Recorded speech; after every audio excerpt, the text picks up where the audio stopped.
Bengaluru rave పార్టీలో ఉన్నట్లు తనపై చేస్తున్న దుష్ప్రచారాన్ని ఏపీ మంత్రి కాకాని గోవర్ధన్ రెడ్డి తిప్పికొట్టారు. టీడీపీ నాయకుడు సోమిరెడ్డి చేస్తున్న ఆరోపణలను ఆయన ఖండించారు. రేవ్ పార్టీలో తాను ఉన్నట్లు, డ్రగ్స్ తీసుకున్నట్లు, నాకు సంబంధించిన వాళ్లు పార్టీలో ఉన్నట్లు నిరూపించాల్సిందిగా ఆయన డిమాండ్ చేశారు. బ్లడ్ శాంపిల్ ఇవ్వడానికి తాను సిద్ధమని, నువ్వు సిద్ధమేనా అంటూ ఆయన సవాల్ విసిరారు. రేవ్ పార్టీలు నిర్వహించడం సోమిరెడ్డికి అలవాటని ఆయన ఆరోపించారు. మూడోసారి తనపై ఓడిపోతున్నానన్న కసితో ఆరోపణలు చేస్తున్నారని మండిపడ్డారు.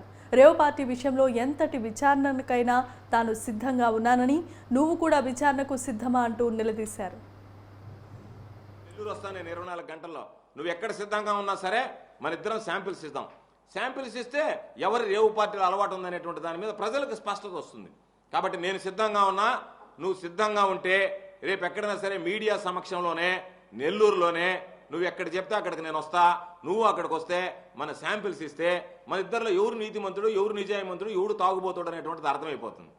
కాబట్టి నిద్ర లేస్తే సప్త వ్యసనాలు ఉన్నటువంటి వాడు నువ్వు నా గురించి మాట్లాడేటువంటి హక్కు ఎక్కడుంది నీకు?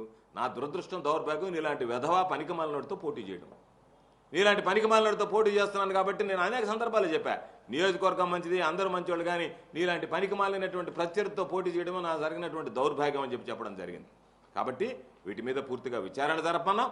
అదేవిధంగా నిన్ను కూడా విచారించాల్సినటువంటి అవసరం ఉంది. ఎందుకంటే నువ్వు నాకు తెలుసు దీని గురించి అంటున్నావు కాబట్టి నువ్వు సహకరించి పోలీసులకి, ఇదిగోయా నా దగ్గర సమాచారం ఉందని చెప్పి దానికి సంబంధించినటువంటి దాంతో ఈ విధంగా జరిగిందనేటువంటిది ఏమీ లేకుండా నెల్లూరులో ఒక ప్రెస్ మీట్ పెట్టి ఓ పనికిమాలినోడులాగా వెధవా నువ్వు చిల్లర ఇవ్వడం అని చెప్పి తెలుసు, చిల్లర ఎదవని తెలుసు. చిల్లర చేష్టలు చేసే దానికి నీ దగ్గర ఆధారాలు ఉన్నాయి, తీసుకొచ్చి కర్ణాటక పోలీసు ముందు పెట్టు, లేదా ఆంధ్ర పోలీసు ముందు పెట్టు.